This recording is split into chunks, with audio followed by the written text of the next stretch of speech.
Welcome to Savor the Flavor. Joining us this week is Larry Delgado, chef and owner of House Wine and Bistro in McAllen.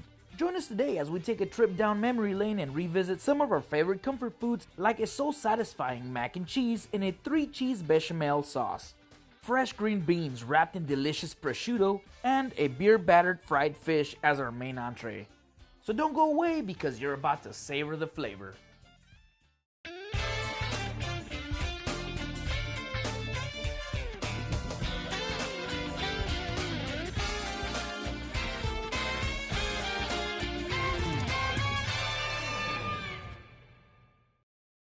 Welcome to Savor the Flavor. With us today is chef and owner of House Wine, Larry Delgado. Thanks, How you Rigo. doing today? I'm doing great. Now, I know you started to tell me that we're doing more of a... Yeah, we got comfort food today. We're going to cook one of my single favorite dishes, mac and cheese. Mac and cheese. We'll do a little twist on it, but basically what I'm going to show how to do today is my wife's version of mac and cheese. And I'm not talking about frozen fish or Kraft. This is going to be all homemade. We have some cod that we're going to make a beer batter for. Beautiful. We'll fry that in our Dutch oven, pair it with the mac and cheese, and little green beans. Well, you know, this is going to be a first time for me because I've never done this with fish. And I'm a big fish lover, so I'm going to just pay extra attention today. What's the first thing we got to do? Step number one, let's get our cheese sauce going. We're going to start off here with a bechamel. Okay. We're going to melt a little bit of butter. Once that melts, which is fairly quickly, we'll add our shallots.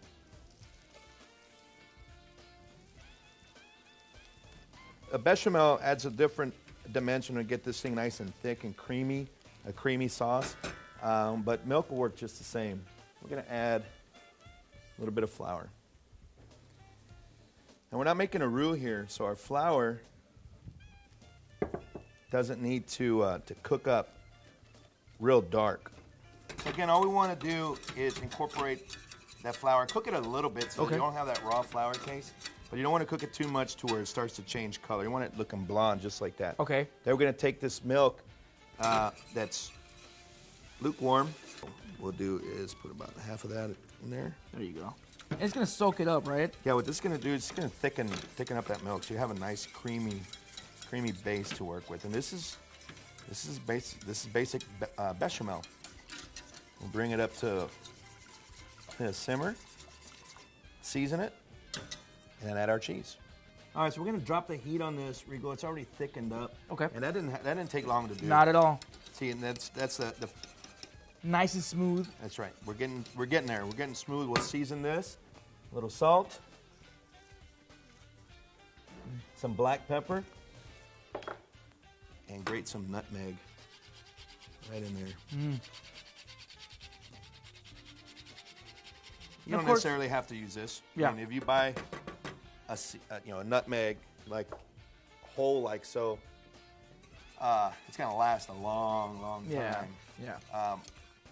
So that's always better. You know, if you buy it ground, after about a year or so sitting in your cupboard, that's gonna lose its potency. Yeah. So There we go. It's that's nice. our sauce. Yep. add a shot for salt. Needs a tad more. Okay. Not too much. Not at all. We got a lot of flavor coming in Yeah, from the cheese. yeah, that's over what I was here. going to say. We start off with some cheddar. Jessica likes to add the smoked Gouda, which just adds a fantastic, nutty, smoky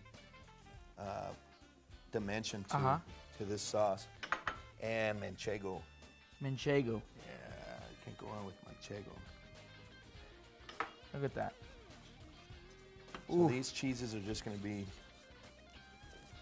mac and cheese. You definitely might want to go with American. I mean, you can't go wrong with American mac and cheese. Right. But for a little more color here, we're going to go with some more cheddar. More cheddar. You know what? All of it, man. Yes, do it all. It's really nice and thick now. Mm-hmm. So tell me or explain to me why we went with a bechamel instead of just milk and cheese. Well, if you ever tried to melt cheddar all by itself, you know, you sometimes get it's clumpy. Yeah. Manchego is the same way. So bechamel will allow you to use different cheeses and still get it nice and creamy. Look at this. See, it's creamy and smooth. And by starting with a bechamel, you start off with a hot sauce, and you're adding these cheeses. They're just going to melt and incorporate. So the consistency is just Right, you get a better consistency all the way around. Perfect. Okay, so now we just add our pasta to that. So that should be nice and cold already? Yeah, this is cooled off. We cooked this a little earlier, and we absolutely had to go to al dente because we're going to put this in the oven to finish it off. Finish cooking. Yeah, and so it's going to cook a little bit more. And you know, al dente coming out of that boiling water would be perfect there.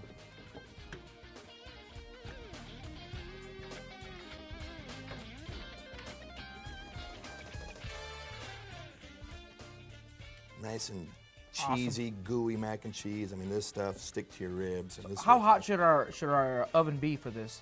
Well, see, this is already hot, and it's pretty much everything in here is cooked already. Right. So all we're gonna do is throw a little breadcrumb on this when we're ready to fire it.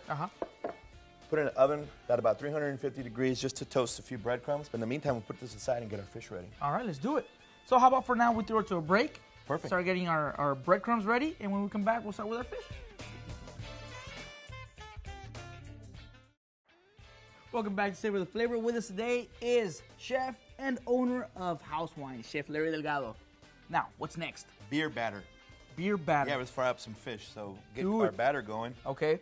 We'll take a bowl here. Add about 2 cups of flour. About 2 cups. That's about 2 cups right there. Right about, yeah. Give or enough. take. Teaspoon of baking powder. Okay.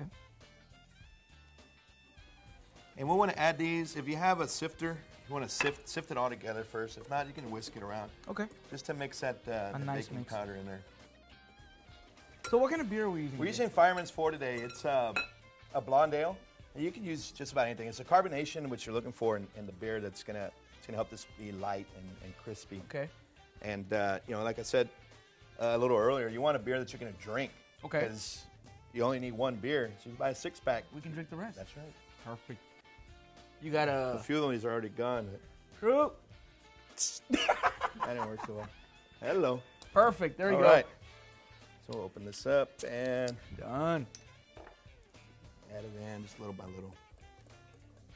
Why do we want to do it little by little? Well, you just want to make sure that you don't put too much.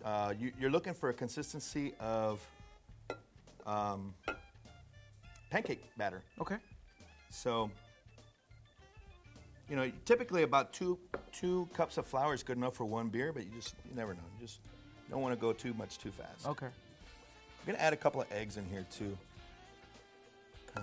Beautiful. About 2 eggs. Natural harvested eggs here. Oh yeah, these are cage-free eggs. Cage-free, definitely the way to go. Again, like pancake batter. I think we can add the rest of this. And season it up. We're going to use house salt. Again, if you want to pick some up, That's right. go to House Wine.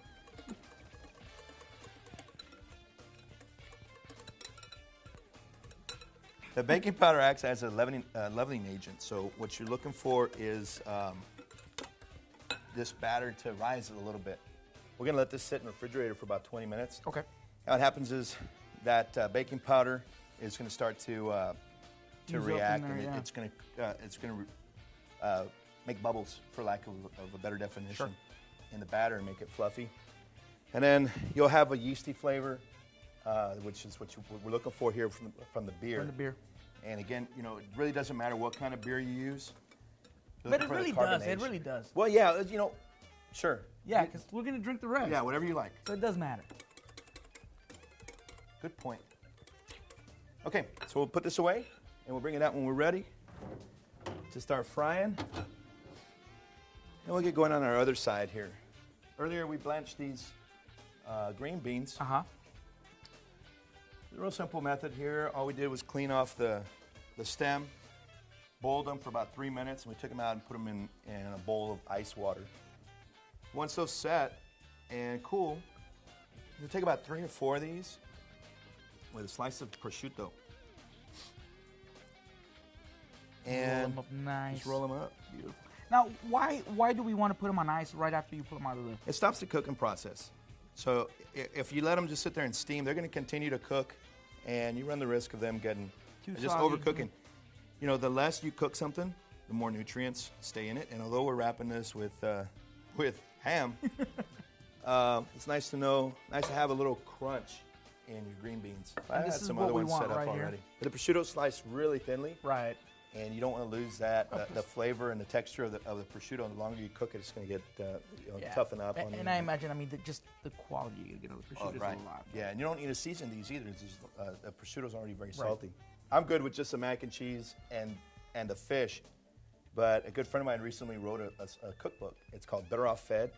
That's Lauren Alanis in New Braunfels, Texas. And I was reading an excerpt of it this weekend.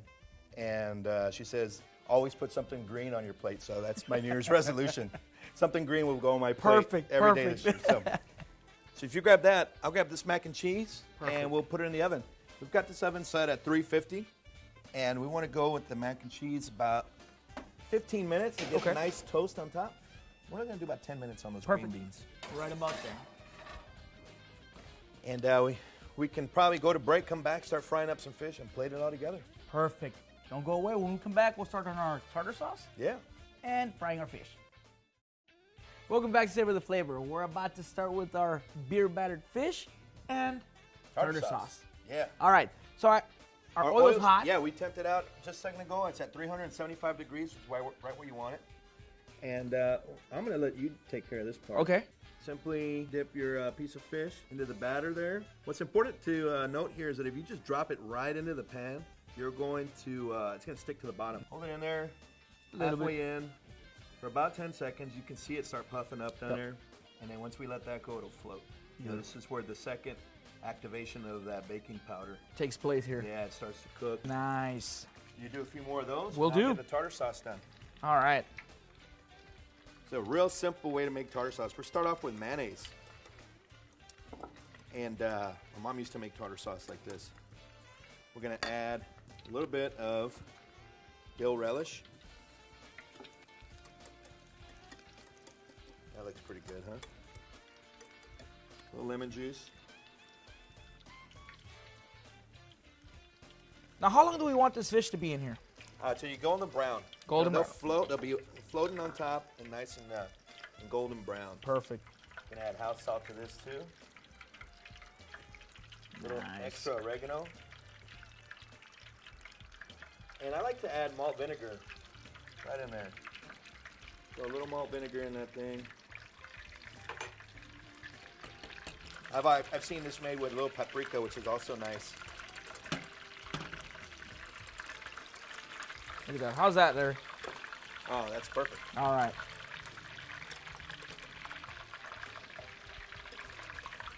Rigo's cooking. I am cooking today.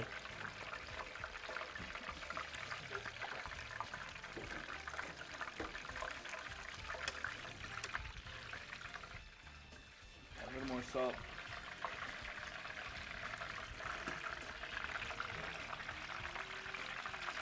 All right, so tartar sauce is done. Normally you want to make that ahead of time, put it in the refrigerator for at least a couple hours. Let it chill? Yeah, let that chill and all the flavors start to meld and come together. And the fish, you know. Look at that. Yeah, we've had the macaroni down here. And everything's coming together. Our green beans are ready. One thing I always be careful to do when I'm frying fish is make sure that that's the absolute last thing that we're doing. Why is that? Well, for this particular style of batter, that once it gets cold, your batter gets soggy. Okay. And so nobody likes that. Right. Well, we're just about done here. Yeah, you want that nice and crispy and golden brown and still piping hot when you cut into that. There, this is our last piece of fish right here. How about we send it to a quick break and we start prepping for the plating? You got it. All right. Don't go away.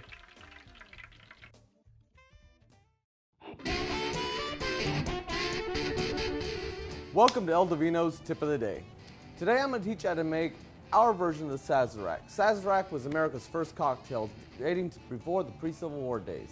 We'll start with our liquors for today, which are going to be Devil's Cut 90 proof whiskey, Angel's Envy, and Absinthe by Matahari. These two whiskeys featured in this cocktail are new and exciting, so we decided to make a good cocktail that you can try at home. The first thing we need to do is lace our cocktail glass with absinthe. Just a very little bit. For this drink, I made 2 different types of sugars to complement the whiskeys. We have 1 vanilla sugar that should complement the Angel's Envy quite nicely. So we do 1 bar spoon of vanilla bean sugar. Then we take a little bit of cinnamon sugar, which is a whole cinnamon stick, and once again, Demerara sugar, turn into a powder. Next ingredient, we're gonna need our Perchois bitters. Add 2 measures of whiskey, 1 of Devil's Cut, 1 of Angel's Envy. Once your ingredients are in, you're going to want to add your ice. I add cracked ice to the bottom and whole cubed on top.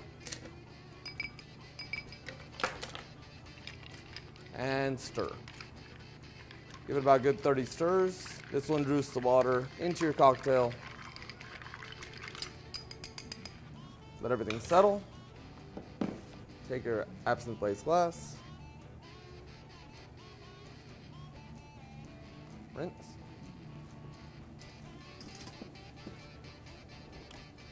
Strain.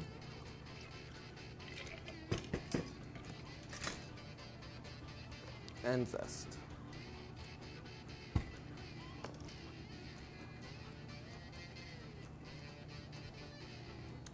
And ladies and gentlemen, that's how you make the Angels and Demons Sazerac, or as we call it here at El Divino, the A&D Sazerac.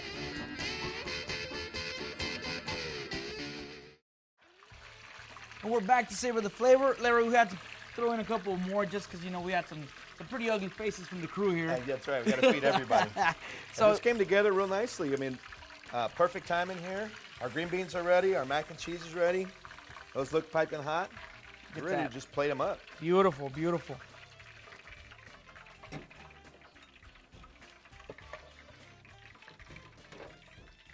All right. Look at that. Ooh. Got that nice little crust right at the top there. Wow, look at that. Yeah. This is almost perfection. Nice crust on top. Those breadcrumbs toasted up real nicely. You notice I got a bigger serving for That's for me, though. Yeah, there you go. Wow. I say almost perfect because It's still not complete yet. I know Jessica's mac and cheese is better than mine. Oh, this fish, you can hear how light and fluffy this is. It's perfect. It's nice, piping hot right there. Look at that. Oh. All right.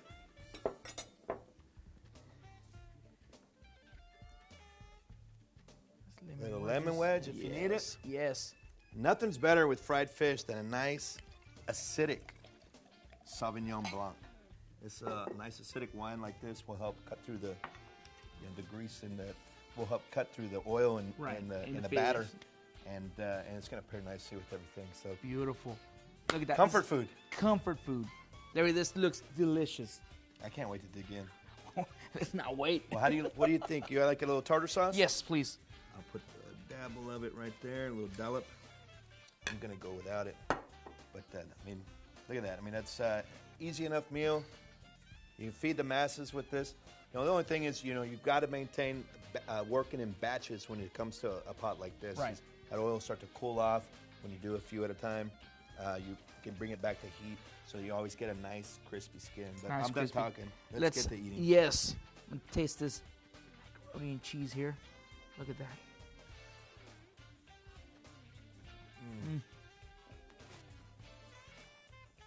Love it. Wow.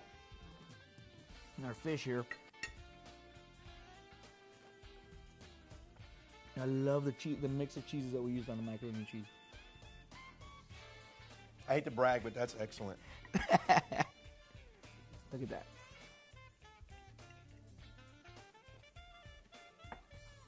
Oh. Now, earlier I did say that I was going to put green on every plate this year. That doesn't mean I'm going to eat it. This mac and cheese is going first. Delicious. Now you all saw how easy this was to make. Even I could do it. But if you want to taste more of Larry's great food, you got to visit him at House Wine. Thanks, Rico. We have lots of choices, a lot of different unique items that I consider to be comfort food. Definitely. And yeah, come on down and enjoy one for yourself. But for now, remember, food brings friends and family together, so go cook something. Oh.